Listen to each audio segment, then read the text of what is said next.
Пополнение автопарка в преддверии профессионального праздника. Сегодня Рустам Миниханов вручил автоинспекторам ключи от новых патрульных автомобилей.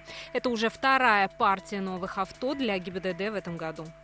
Сегодня, в годовщину Октябрьской революции, всех татарстанцев с этой исторической датой поздравил Фарид Мухаммедшин. Он напомнил, что сейчас сложилось неоднозначное отношение к событиям вековой давности, однако для многих 7 ноября по-прежнему остается праздником. Памятник легендарному артисту балета Рудольфу Нурееву открывают сегодня в Казани. Напомним, отливали 5-метровую скульптуру в мастерских Зураба Церетели. Установили памятник рядом с театром оперы и балета имени Мусы Джалиля.